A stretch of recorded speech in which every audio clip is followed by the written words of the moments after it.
68 du défi pour devenir copywriter en moins de 6 mois. Donc là, aujourd'hui, je vais te parler d'un sujet, c'est le why, trouver son why. Je vais te raconter comment j'ai trouvé mon why grâce à mon ego. Dans un deuxième temps, je vais faire le point sur la situation par rapport au défi. Donc, je sais pas si tu as regardé ma vidéo euh, Détruire ton ego. C'est une vidéo que j'ai sortie récemment, il y a 6 jours, il me semble. Et dans cette vidéo, j'explique la chose suivante. En fait, ces derniers jours, enfin, en gros, il y a une semaine, il y a un événement qui s'est passé et qui est tellement embarrassant que j'en ai parlé à absolument personne et vraiment qui m'a brisé l'ego. Ça m'a détruit mon ego. Et du coup, quand tu n'as plus d'ego, tout ce qui reste, c'est toi, c'est ta vraie identité. Parce que avec notre ego, parfois, on se voile la face et on se crée une fausse identité et ça fait qu'on est influencé et tout. Et tu vois, parfois on n'est pas aligné. Et quand tu n'as plus d'ego, lorsque tu désires vraiment, c'est vraiment ce que tu désires. Mais en fait, pour comprendre ce que je dis, je pense qu'il faut l'avoir vécu. Parce que c'est abstrait. Mais voilà. Et du coup, j'ai eu un espèce de déclic. Je sais pas trop comment il est venu en fait. Mais je me suis fait la réflexion suivante. Je me suis dit, aujourd'hui en fait, je suis influencé par ce que je vois sur Instagram. Parce que moi, honnêtement, mon feed Instagram, c'est des mecs qui gagnent 10K par mois à Dubaï. Et j'ai compris que j'étais influencé par ça. J'étais influencé par ça vis-à-vis de mes objectifs. Et en fait, j'ai compris ce que je voulais vraiment à travers tout ça. Ce que je voulais vraiment déjà, c'était faire ma passion qui est la psychologie humaine, la persuasion, le marketing, à travers le copywriting. Donc déjà, le fait de faire du copywriting, c'est authentique. Et en gros, moi, ce que je veux faire à travers ça, je l'ai compris, hein, j'ai eu un déclic. En fait, moi, ce qui me ferait vraiment kiffer, c'est de faire le tour du monde. Mais pas juste, ouais, je voyage, ouais, à 30 ans, comme une fois que j'aurai de l'argent à 30 ans, j'économise, je voyage avec ma petite femme. Non, non. Moi, ce que je kifferais faire, c'est le tour du monde avant mes 20 ans, voire avant mes 21 ans, dans la vingtaine, quoi. Le tour du monde dans la vingtaine. Et pas juste un tour du monde, je voyage. Je voudrais faire un tour du monde où déjà j'ai aucune responsabilité. C'est pour ça que je veux le faire dans la vingtaine. C'est parce que je veux faire un tour du monde qui n'est pas un voyage. Parce qu'aujourd'hui, tu sais, il y a des gens, ils font des tours du monde. Mais si, ils ont une maison et genre, ils voyagent. Non, non. Moi, je veux être nomade en fait. Moi, je veux pas avoir de domicile fixe. Alors, c'est ça ce que je veux profondément. Je l'ai compris en fait. Ce que je veux là, c'est juste explorer le monde sans responsabilité. Le plus tôt possible. C'est pour ça que je monte ce business. C'est aussi parce que je kiffe le faire. Mais c'est aussi parce qu'il m'offre une certaine liberté géographique. Et dans le voyage, je veux pas juste voyager, voilà. Bah, je veux aussi monter des business. Et j'ai eu un déclic. Mais quand j'ai eu ce déclic-là, je ne me suis pas dit c'est mon why. Mais récemment, il y a mon coach qui m'a fait une vidéo en gros pour trouver son why. En gros, c'est une méthode quoi. Et en faisant sa méthode, bah, j'ai compris en fait officiellement que ouais, c'était ça mon why. Parce que en fait, dans sa méthode, on, on découvre quelle est la chose la plus importante pour nous à l'instant T, tu vois. Tu vois, si tu veux en savoir plus sur les méthodes, envoie-moi un message sur Instagram. Je vais pas la dévoiler ici parce que ce serait du plagiat. Mais bon, si tu m'envoies un message sur Instagram, c'est que je verrai avec lui. Voilà. Du coup, c'est ça. Si tu as un conseil pour vraiment trouver ton why, et c'est un truc où beaucoup de gens en parlent sur le réseau, mais j'ai l'impression que peu de monde le connaissent. Mais c'est pas obligatoire. Il y a des gens qui n'ont pas forcément de why et qui y arrivent, tu vois. Mais c'est quand même quelque chose de puissant. Si j'aurais un conseil à te donner, c'est déjà essayer de suivre une méthode. Bouge-toi, fais quelque chose pour connaître ton why. Et aussi, le plus important, brise ton ego. Et pour moi, le meilleur moyen de briser ton ego, c'est d'avoir un objectif, d'essayer de l'atteindre et de te péter la gueule sur le chemin. Si tu vises quelque chose de haut, tu auras forcément des obstacles difficiles. Et certains de ces obstacles bah, vont être difficiles et parfois embarrassants. Et ça va peut-être parfois te briser ton ego. Du coup, c'est une bonne chose. Maintenant, pour faire le point par rapport à ma situation, donc là, honnêtement, je suis fier de moi, de ce que j'ai fait jusqu'à le défi.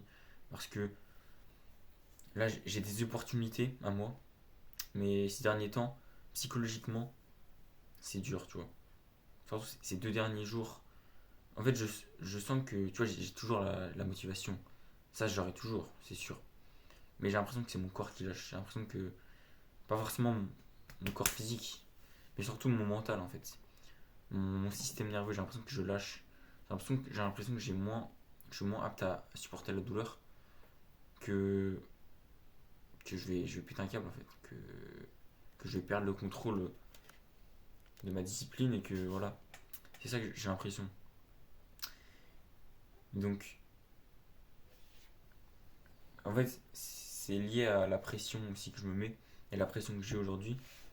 Parce que vu que je veux réussir rapidement, ça fait que j'ai pas mal de pression. Je dois faire trois trucs à la fois. Je dois faire des missions copywriting, apprendre le copywriting, me former. En même temps, je dois prospecter à fond. Je dois prospecter à fond. Et en même temps, bah, les clients du coup que j'ai prospectés, je dois leur vendre mon offre. Donc, je dois réfléchir à comment, quoi leur dire. Honnêtement, c'est beaucoup de pression. Pour être honnête avec toi, c'est pas facile. Voilà. Si tu veux devenir copywriter comme moi, en tout cas, en 3 mois, c'est pas facile. Peut-être que si tu te mets une échelle de 2 ans, honnêtement, je pense que c'est simple. Mais si, comme moi, tu veux réussir rapidement, c'est beaucoup de pression, c'est pas facile. C'est pas facile. Mais si t'es motivé, ça se fait. Mais du coup, je pense qu'aujourd'hui, là, le mieux à faire, c'est de prendre du temps pour moi et de me poser et de me dire, ok, là, je suis là. De me poser là et de me dire, de regarder tout ce que je l'ai fait.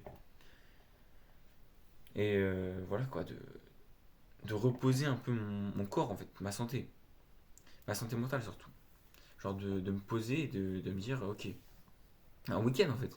Les gens normaux, ils ont des week-ends. Parce que moi, j'ai pas de week-end en fait. Moi, je bosse tout le temps. Moi, depuis le début du défi, allez, j'ai peut-être pris 1 ou 2 journées. Et après, oui, c'est vrai que dans le début du défi, il y a un moment où j'étais en vacances. Bon. Mais genre depuis septembre, début septembre, fin août, à part une matinée que je me suis prise pour me poser, j'ai pas de week-end, j'ai rien. Et c'est bien beau de faire le mec et de bosser comme un bourrin. Donc normalement le corps il lâche un peu. Donc là, je vais prendre demain, je vais prendre une demi-journée demain après-midi. Et je vais vraiment prendre le temps de, tu vois, de me faire plaisir. Genre je vais pas là être posé à rien faire, non. Non, c'est pas ça, vraiment se reposer. Se reposer, tu vois, c'est faire des trucs que je vais dire que tu kiffes, mais je kiffe faire des copywriting à la boxe, mais je veux dire de faire des trucs qui te reposent, tu vois, qui. Voilà. T'as compris. Si je prends cette pause maintenant, c'est aussi parce que là, pour donner un peu de contexte, c'est le troisième mois du défi. Et, enfin, ouais, c'est ça, je crois. Et il faut savoir que mon coaching dure 3 mois, sachant que mon défi dure 6 mois, mais dans mes 6 mois de défi, j'ai 3 mois où je suis en coaching. Et les 3 derniers mois, bah, disons que c'est une certaine sécurité. Et, euh, et disons qu'au bout des 3 mois du défi, j'aurais terminé le coaching, donc je serais apte à continuer tout seul. Mais ça, c'est théoriquement. Et aujourd'hui, pour être honnête avec toi, je me sens pas capable de réussir tout seul encore, tu vois. Je suis pas encore assez bon au niveau copywriting. En closing, j'ai encore un tabou de l'argent. Bon, ça se travaille au niveau des croyances. J'ai pas besoin d'aide là-dessus. Mais je manque de feedback encore. Et c'est pour ça que ce dernier mois, il faut vraiment que je bourrine. Parce qu'il faut pas que je fasse le con. Parce que là, si j'arrête, si je ne travaille pas ces derniers mois, je risque de le regretter toute ma vie. Pourquoi? Parce que là, ce défi il est important. Mais si je rate ce dernier mois, je manquerai de feedback. Et les 3 derniers mois vont être extrêmement durs. Et je peux le regretter toute ma vie parce que des clients que j'ai là, je les ai en coaching. Mon coach m'aide à les closer et tout. Pour te dire, actuellement, je suis en train de parler à un client qui a 35 000 abonnés sur Twitter. Honnêtement, ça se passe super bien. Une belle connexion. Mais il y a un très très gros problème. C'est que il a un tabou de l'argent. Et il a peur de vendre une offre à son audience. Il a peur de paraître comme un vendeur. Et en fait, Ce qu'il faut faire, c'est qu'il faut le convaincre de lancer son offre. Et moi, je suis pas assez bon pour ça, tu vois. Peut-être que c'est un syndrome de l'imposteur, peut-être que je devrais me dire oui, je peux. Mais aujourd'hui, j'ai la chance d'avoir un coach et mon coach qui m'a dit, c'est que il m'a dit ok, je comprends. On va programmer un call tous les trois et je vais t'aider. Et là, aujourd'hui, j'ai la chance d'avoir ça. Mais dans un mois, j'aurai plus de chance. Donc, il faut vraiment que je bosse comme un taré ce dernier mois. Et pour bosser comme un taré, bah, faut être opérationnel. Donc voilà. Demain, je prends une demi-journée de repos. Dans la matinée, je termine la VSL, je pense. Et voilà. On va faire ça, mec. À demain.